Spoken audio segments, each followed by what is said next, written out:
اور آپ گزرتے گزرتے اس سے کہیں بھائی صاحب آپ باہر آ جاؤ، آپ ہلاک ہو جاؤ گے، آپ سمجھا دیں انہیں کہ یہاں رہنا ٹھیک نہیں ہے، آپ باہر نکل آؤ، اس کے بعد سمجھا کہ آپ آگے بڑھ جاؤ۔ تم مجھے بتاؤ کیا تمہاری ذمہ داری پوری ہو جائے گی؟ ارے کوئی ہاں نامی جواب دے گا میری بات کا؟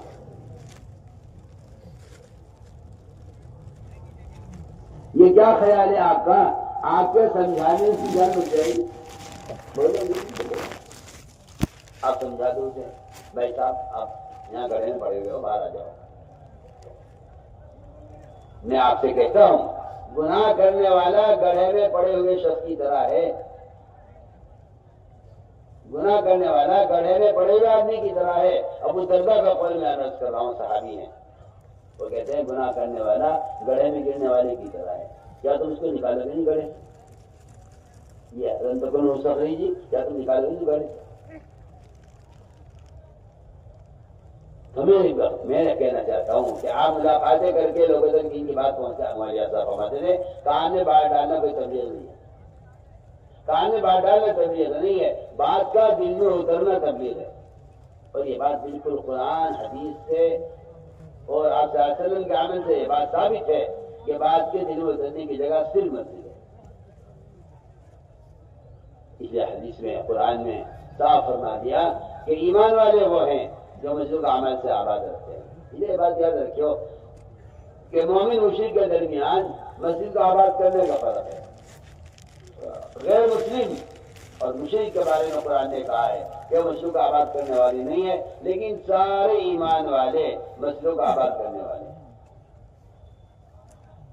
تو میں نے عرض کر دیا کہ آپ گزرتے گزرتے کسی کو دین کی بات کان میں ڈال دیں، یہ ایسا ہے جیسے کسی گڑھے میں گرے ہوئے آدمی کو آپ نکلنے کی ترغیب دے دیں کہ بھائی باہر آ جاؤ۔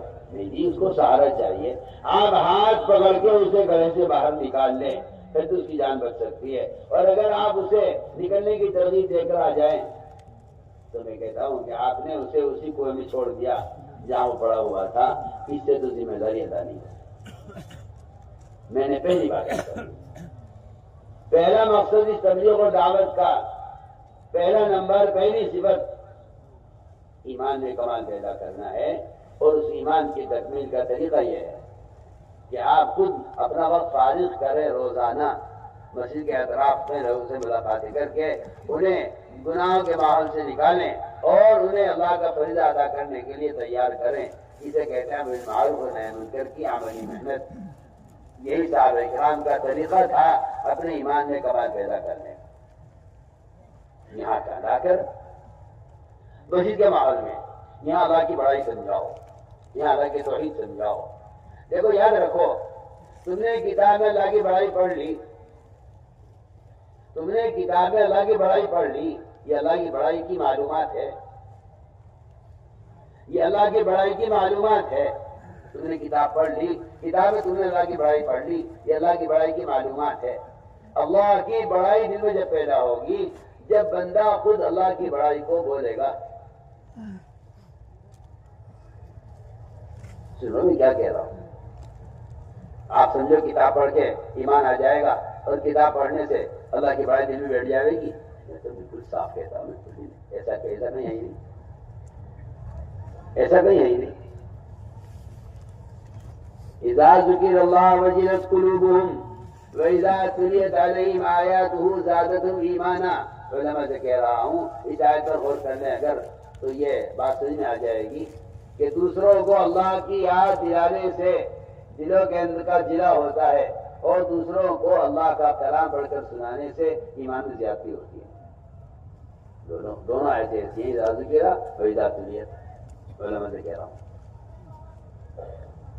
ٹھیک ہے کتاب سے آپ کو علم حاصل ہو جائے گا، معلومات حاصل ہو جائے گی، لیکن اللہ کی بڑائی کو بولے بغیر اب آدمی یوں تو بتائے جی ہاں اللہ بڑے، بڑائی بول رہا ہے، وزیر کی، صدر کی، سرپنچ کی، مکھیا منتری کی بڑائی ان کی بولی جا رہی ہے۔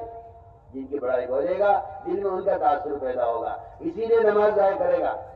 دکان کی بڑائی بولیے نماز ضائع کرے گا، مال کی بڑائی بولے گا زکوٰۃ ضائع کرے گا۔ غیر مسلموں کے ساتھ رہے گا، اپنے معاشرے کو برباد کرے گا۔ اللہ کی بڑائی کے بولنے سے اللہ کی بڑائی دل میں اترتی ہے۔ یا ایھا الناس وحدوا اللہ، یہ مطلب نہیں ہے اس کا کہ تم اللہ کو ایک مان لو۔ واحد اللہ کا مطلب یہ نہیں ہے تم اللہ کو ایک مان لو۔ واحد اللہ کا مطلب ہے اے لوگوں اللہ کی توحید کو بیان کیا کرو۔ وہ کبیر و تکبیرہ، اللہ کو بڑا مان لو، یہ مطلب نہیں آیت کا۔ قم فانذر وربک فکبر کا مطلب یہ نہیں ہے کہ نبی کو حکم دیا جا رہا ہے کہ آپ اللہ کو بڑا مان لو۔ نبی تو اللہ کو بڑا مانتے ہی ہے، نبی نہیں مانے گا اللہ کو بڑا تو کون مانے گا؟ کبیر و تکبیرہ کا مطلب یہ نہیں ہے تم اللہ کو بڑا مان لو۔ کبیر و تکبیرہ کا مطلب یہ ہے کہ آپ لوگوں میں کھڑے ہو کر اللہ ہی کی بڑائی بیان کریں۔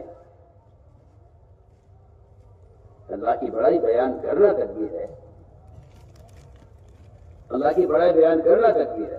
میں یہ کہنا چاہتا ہوں، اس لیے فرمایا کہ بڑے کے گھر میں لاؤ، بڑے کے گھر میں آنے سے بڑے کی بڑائی پیدا ہوتی ہے۔ تم مجھے گھر میں جاؤ، اس کی وزارت کا تاثر پیدا ہوگا۔ تم صدر کے گھر میں جاؤ، بادشاہ کے محل میں جاؤ، اس کی بادشاہ کی بڑائی دل میں پیدا ہوگی۔ ایسے ہی اللہ کے گھر میں آنے سے اللہ کی بڑائی پیدا ہوگی۔ تو میں نے عرض کر دیا کہ گشت کا پہلا مقصد گشت کا ہے اپنے ایمان میں کمال پیدا کرنا۔ یہی صحابہ اکرام کا معمول تھا کہ وہ دعوت دے کر مسجد میں جاتے تھے، اور مسجد کے ماحول میں دین کی بات ہوتی تھی، کیونکہ خدا کی قسم صرف مسجد ہی وہ جگہ ہے جہاں دل پلٹ سکتا ہے۔ صرف مسجد ہی وہ جگہ ہے جہاں دل پلٹ سکتا ہے، مسجد ہی صرف وہ جگہ ہے۔ اگر کسی کے دماغ میں یہ شیطان نے وسوسہ پیدا کر دیا ہو کہ کیا مسجد میں لا کے بات کرنا ضروری ہے، تو کیا یہی ہدایت ملے گی؟ تو اس کی سوچ قرآن کی آیتوں کے بھی خلاف ہے، حدیث کے بھی خلاف ہے، اس کی سوچ محمد صلی اللہ علیہ وسلم کے طریقہ تربیت کی بھی خلاف ہے۔ یہ بات آپ بالکل بے دخل بات سے کہہ رہا ہوں۔ قرآن کہہ رہا ہے ہدایت یافتہ وہ لوگ ہیں جو مسجد سے جڑے ہوئے ہوں۔ آپ صلی اللہ علیہ وسلم کہہ رہے مسجد کے ماحول سے بڑھ کر، عمل مسجد سے بڑھ کر کوئی ذریعہ دلوں کو نرم کرنے والا نہیں ہے۔ سوچیے آپ، ذکیم نے کہا نماز نہیں پڑھیں گے، روزہ نہیں رکھیں گے، زکوٰۃ نہیں دیں گے، جہاد نہیں کریں گے، بتوں کو نہیں چھوڑیں گے، جو آج کے مسلمان کا حال ہے۔ قومیت کا اسلام مسلمان قوم بن کر رہنا چاہتا ہے، نہ نماز، نہ روزہ، نہ حج، نہ زکوٰۃ۔ فرمایا کہ دینی معلومات سے دین بچنے کی استعداد پیدا نہیں ہوتی۔ یہ جو نشریات ہو رہی ہیں یہ معلومات کے نشریات ہیں، اس سے خدا کی قسم اس سے آدمی عمل والا بن جائے ناممکن بات ہے، ناممکن بات ہے۔ اور وہ بھی شیطانی راستے، گندے موبائلوں سے اور فلموں کے ذریعے دین کی اشاعت۔ گناہ کے راستے سے آدمی کہیں ہدایت آتا ہے، گناہ کے راستے آدمی گمراہ ہوتا ہے۔ گناہ کے راستے گمراہی کے راستے ہیں۔ تم گناہ کے راستے سے اس علم کو، گناہ کے راستے سے اس علم کو جبریل آسمان سے لے کر آئے ہوں اور محمد صلی اللہ علیہ وسلم سے معانقہ کر کے انہیں بھیج کر ان کے اندر علم کو داخل کیا ہو، آج آپ شیطانوں کے ساتھ رہ کر اور شیطانی آلات کے ذریعے سے علم حاصل کرنے کو سمجھتے ہیں کہ اس میں کس طرح پیدا ہوگی؟ ایسا بیوقوف اناڑی آدمی کون ہو سکتا ہے بھلا؟ ایسا بیوقوف کون ہو سکتا ہے جو محمد صلی اللہ علیہ وسلم کے طریقوں سے ہٹ کر باطل اور حرام راستوں سے علم حاصل کرنا چاہے اور حرام راستوں کے ذریعے چاہے کہ ہدایت پھیل جائے دنیا میں؟ اس کے لیے تو فرشتوں کے ساتھ رہنا ہوگا علم حاصل کرنے کے لیے، اور اس کی جگہ صرف مسجد ہے۔ میں اس لیے کہنا چاہتا ہوں کہ ایک نہیں سینکڑوں واقعات ہیں ایسے صحابہ کے۔ تو فیل کہتے ہیں کہ میں نے اپنے کان بند کیا روئی سے، باقی بات سننا نہیں چاہتا تھا۔ میں نے مسجد میں قدم رکھا، اندر میرے دل نے کہا ان کی بات سننی چاہیے۔ میں نے کہا سنو نکالی، آپ کی بات سنی۔ 80 خاندانوں کو اسلام میں لے کر آئے سہیل رضی اللہ تعالیٰ۔ یہ مسجد میں ماحول کا اثر ہے۔ سمامہ نے کہا میں حق بات قبول نہیں کروں گا، آپ نے 3 دن مسجد میں رکھا۔ ذکیم نے کہا ہم نماز نہیں پڑھیں گے، زکوٰۃ نہیں دیں گے، فرائض پر عمل نہیں کریں گے، میں نے مسجد میں رکھو۔ مسجد کہیں اندر ہی وہ اثر ہے کہ جو اس کے دین کے دلوں کو نرم کرے گی۔ آج کی پتہ نہیں اناڑی کہاں سے آئے جن کا خیال یہ ہے کہ نہیں یہ کوئی ضروری نہیں ہے مسجد میں جانا، بس آپ دین کے بعد لوگوں تک پہنچا دیں۔ ہدایت اللہ کے ہاتھ میں، ہدایت اللہ کے ہاتھ میں ہے۔ ہدایت اللہ کے ہاتھ میں شیطانی راستوں سے، ہدایت اللہ کے ہاتھ میں گناہوں کے راستے سے، ہدایت اللہ کے ہاتھ میں بدعتی راستوں سے، ہدایت اللہ کے ہاتھ میں ہے گناہوں کے راستے سے. کوئی آپ کسی کی عقل خفت ہو گئی ہو، کسی کی کھوپڑی الٹی ہو تو اس کا کیا علاج ہے؟ ہدایت کا وعدہ خدا کی قسم صرف محمد صلی اللہ علیہ وسلم کے طریقے پر ہے اور کسی طریقے پر ہدایت کا وعدہ نہیں ہے. قرآن نے فیصلہ کیا ہے ان تطیعوہ تہتدوا، اگر تم نبی کے طریقے ہدایت پر ہو تب تو ہدایت کا وعدہ ہے، اور اگر تم نبی کے طریقے ہدایت پر نہیں، ہدایت کا کوئی وعدہ نہیں ہے. قرآن صاف کہہ رہا ہے. آپ اپنی بکواس کرتے رہیں، اپنے طریقے آپ گناہوں کے طریقے آپ جتنا چاہے شور مچاتے رہیں کہ اس طرح بھی ہدایت ملتی ہے. قرآن انکار کرتا ہے. قرآن نے کہا ان تطیعوہ تہتدوا، اگر ہدایت کے حاصل کرنے کے لیے تم صرف نبی کے طریقے کے پابند ہو تب تو ہدایت ملے گی، اللہ ہدایت دیں گے. اور اگر تم نے نبی کا طریقہ چھوڑ دیا تو اللہ تمہیں گمراہ کریں گے. یہ تو حدیث قرآن اس سے بھرے ہوئے ہیں. آپ کو کیوں اصرار ہے اس پر کہ نئے طریقے بھی ہدایت کے ذریعہ بن سکتے ہیں؟ کیوں اصرار ہے؟ کیوں آپ اس سے اصرار ہے؟ میں تو بالکل آپ سے کھل کر کہہ رہا ہوں. آپ سوچئے آپ کتنا نظام خلاف سنت قائم کر چکے ہیں ہدایت اور تربیت کے لیے. میں 100 بار اللہ کی قدر کھا کر کہہ سکتا ہوں کہ شیطان آپ کو دھوکہ میں ڈالا ہوا ہے کہ ہدایت اس طرح نہیں ملتی ہے. ہدایت صرف اس طریقے پر ملے گی جو طریقہ محمد صلی اللہ علیہ وسلم کا. اس کے علاوہ ہدایت کا کوئی راستہ نہیں، کوئی طریقہ نہیں. اس لیے فرمایا عمل کی استعداد پیدا کرنی ہے تو مسجد میں لاؤ، یہاں فرشتوں کے پروں میں رکھو. سوچیے آپ 20 دن 22 دن 25 دن انڈے رہتے ہیں مرغی کے پروں میں، انہیں بچے پیدا ہو جاتے ہیں. تم رکھتے دیکھ لو مگر میں مرغی پر انڈے کو بٹھا کے دیکھ لو، جو انڈا مرغی کے پر سے الگ پڑا رہے گا وہ گندا ہوگا، سڑے گا، بدبو اس کے اندر بنے گی. پھوٹ گیا تو پورے گھر میں بدبو ہوگی اس کی. یہ بدبو اس کی ہے کہ یہ مرغی کے پر سے الگ رہا ہے. میں کہتا ہوں جو لوگ مسجدوں کے ماحول سے دور رہتے ہیں، فرشتوں کے پروں سے الگ رہتے ہیں، ان میں غیبت کی گندگی، سود کی گندگی، جھوٹ کی گندگی، زنا کی گندگی، شراب کی گندگی، جوڑ کی گندگی، ان کے اندر وہ بیماریاں پیدا ہوں گی جن کی بدبو ساری دنیا میں پھیلے گی. آپ سمجھتے ہیں دینی معلومات سے دین قائم ہوا ہے؟ ایسی حماقت کی سوچ.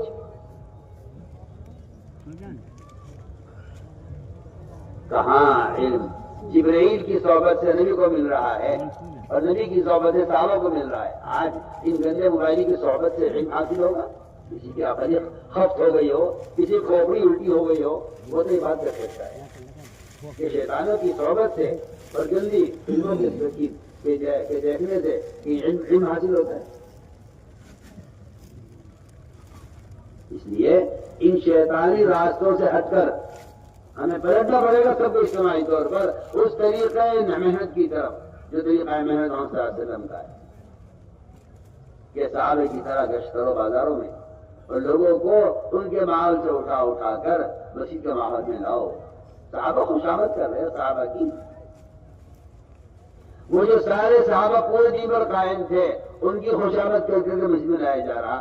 آج مسلمان سارا دین چھوڑ چکا ہے، اکثر مسلمانوں کی بے دینی پر ہے. آپ کہتے ہیں مسجد آنا کوئی ضروری ہے؟ میرے دوست میں نے پہلی بات عرض کر دی، تربیت کا، تعلیم کا، عمل کے ساتھ کے پیدا ہونے کا جو سب کے بنیادی سبب و ذریعہ ہے وہ صرف مسجد کا ماحول. اس لیے میں نے پہلی سبق بیان کر دیا، ایمان سے بنے گا. صاف فرمایا حدیث میں جس کو بکر سے مسجد میں آتے جاتے دیکھو اس کے مومن ہونے کی گواہی ہے. یہ پہلی صفت ہے، صفت ایمان، جس کو حاصل کرنے کا خدا کی قسم یہی واحد طریقہ ہے. میں واحد کہہ رہا ہوں. آپ کو اشکال ہے، آپ کو اشکال اس لیے ہے کہ آپ رواجی طریقوں کی باتیں کرتے ہیں، ہم سنت کی باتیں کرتے ہیں. آپ کو اشکال ہے، اعتراض نہیں ہے. میں تو آپ سے بے حجاب بات کر رہا ہوں. آپ کو شیطانی طریقے اچھے لگتے ہیں سنت کے مقابلے میں، اور ہمیں سنت طریقے اچھے لگتے ہیں تمہارے شیطانی طریقوں کے مقابلے میں. سوچو، کان کھول کر سوچو، غور کرو، کان کھول کر سنو. آپ کو نیا طریقہ تعلیم، نیا طریقہ تربیت نہیں آئے، نہ اس میں ہدایت ہے، نہ اس میں تربیت ہے، نہ اس میں عمل کی اصلاح پیدا ہوتی ہے. کچھ نہیں. اتنا دین نشر ہو رہا ہے، اتنا رشتے دار گاؤں کے گاؤں مرتے ہو رہے ہیں۔ اس لیے میں کہہ رہا ہوں تاکہ کہ اپنے ایمان کی تکمیل کا واحد طریقہ یہ ہے کہ آدمی لوگوں کو نیکی پر آمادہ کرے۔ ہمارا گشت کا مقصد ہی امر بالمعروف و نہی عن المنکر، یہ گشت کا موضوع ہے جو ایمان کی تکمیل کا ایک واحد سبب ہے۔ ورنہ علماء نے لکھا ہے جو آدمی نماز اتنی پڑھے کہ اس کی پریشانی سیاہ ہو جائے، روزے اتنے رکھے مسلسل رمضان کے علاوہ پورے سال کہ اس کے اور خشک پڑ جائیں اور زکات اس پر ادا کرتے، علماء نے لکھا ہے کہ ایمان کا کمال صرف یہ نہیں ہے اور ایمان کی علامت صرف یہ نہیں ہے کہ آپ بڑے دیندار ہیں، بڑے تاج گزار ہیں اور بڑی تلاوت کرنے والے ہیں۔ ایمان کا کمال یہ ہے اور ایمان کی علامت یہ بھی ہے کہ آپ لوگوں کو نیکی پر آمادہ کرتے ہیں یا نہیں، اور لوگوں کی گناہ سے بچانے کی کوشش کرتے ہیں یا نہیں۔ اس طرح میرے دوستوں جو روزانہ وقت فارغ کرنا پڑے گا ہر مسلمان کو مسجد کے لیے، کیونکہ بالکل واضح بات ہے مسلمان غیر مسلم کے درمیان جو فرق ہے مسجد کو آباد کرنے کا فرق ہے۔ کیونکہ آج کے لوگ یہ سمجھتے ہیں کہ مسجد کی آبادی تبلیغ جماعت کا کام ہے، ہر ایک مسجد کی آبادی ہر مومن کا کام ہے، مسجد کو آباد کرنا ہر مومن کا کام ہے۔ قرآن نے صاف کہا انما يعمر المساجد من آمن بالله ما كان المشركين ان يعمروا مساجد الله، مشرکین مسجد کو آباد نہیں کریں گے، سارے ایمان والے مسجد کو آباد کریں گے۔ یہ 100% ایمان والوں کے ذمہ ہے کہ مسجد کو آباد کریں۔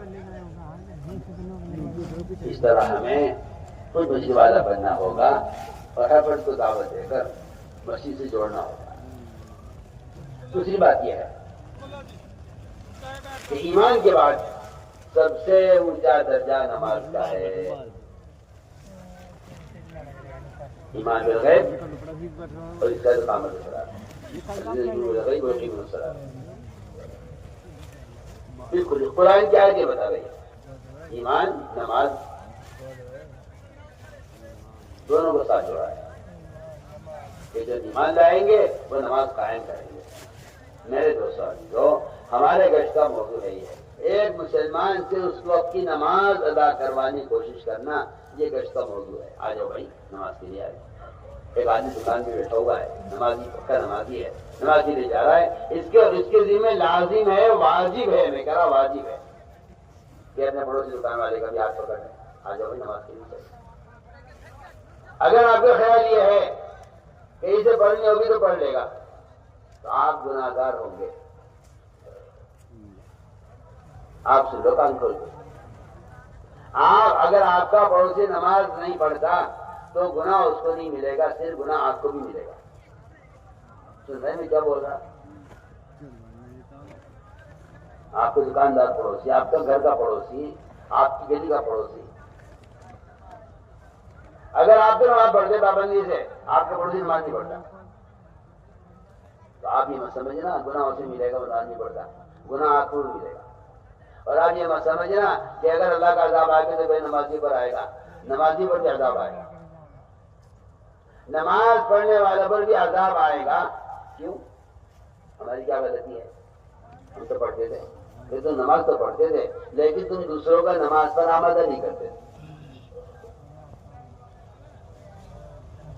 اگر میں کہتا ہوں پورا گاؤں یہ طے کر لے لیکن مجھے نماز خود پڑھنی ہے پڑھوانی ہے، ٹھیک ہے، میری نجات سے نماز پڑھنے میں نہیں ہے، میں تو آپ سے بالکل خدا کی روشنی بات کر رہا ہوں، میری نجات سے نماز پڑھنے میں نہیں ہے، میری نجات دوسروں کو نماز پڑھوانے میں بھی ہے۔ اس بات کو مسلمان نے ایسا بتایا کہ یہ بیچارہ اب یہاں سے رکھا ہے علماء نے کوئی آدمی اگر اپنی اصلاح کی فکر میں لگا ہوا ہے صرف تو ایمان کامل نہیں ہوگا۔ علماء سے کہہ رہا ہوں جو آدمی صرف اپنی ذات کی اصلاح میں لگا ہوا ہے، اپنی ذات کی اصلاح کی کوشش سے ایمان کامل نہیں ہوگا۔ کوئی ولی ہو، کوئی بہت بڑا متقی ہو، کوئی بہت بڑا بزرگ ہو جو اپنی نفس کی اصلاح میں لگا ہوا ہے، تو کسی کو مطلب نہیں۔ ابھی میری نماز، میرا روزہ، میری تلاوت، میرا ذکر، میرا حج، میرے اعمال، میرا ذکر، میری تصویر، میری تہجد، مجھے اب کسی کو مطلب نہیں ہے۔ فرمایا کہ اگر یہ اپنی نفس کی اصلاح میں لگا ہوا ہے تو ایمان کامل نہیں ہوگا۔ کیا کہہ رہا میری بات سمجھ رہے؟ کتنا کوئی بزرگ ہو، کتنا کوئی ولی ہو، اگر وہ اپنے نفس کی اصلاح میں لگا ہوا ہے ایمان کامل نہیں ہوگا. یہ میں کوئی خیالی باتیں نہیں کر رہا، یہ کوئی میرا اپنا خیال نہیں ہے، بالکل اسی طرح ترجمان السنہ میں لکھا ہے ہمارا بدر عالم شہزاد نے. آپ کو پڑھے اس کو علامہ سے کہہ رہا ہوں، پڑھیے. اپنی کمالت عملیہ، اپنی ذات سے کمالت علمیہ دونوں لکھا ہے. اسے جو چاہے کمال حاصل کر لیں، لیکن اس کا ایمان کامل نہیں ہوگا جب تک یہ دوسروں کو دعوت نہیں دے. فرمایا تمام نفوس کی اصلاح پر موقوف ہے اس کے ایمان کا کمال. اپنے نفس کی اصلاح کی کوشش سے ایمان کامل نہیں ہوتا. آدمی اپنی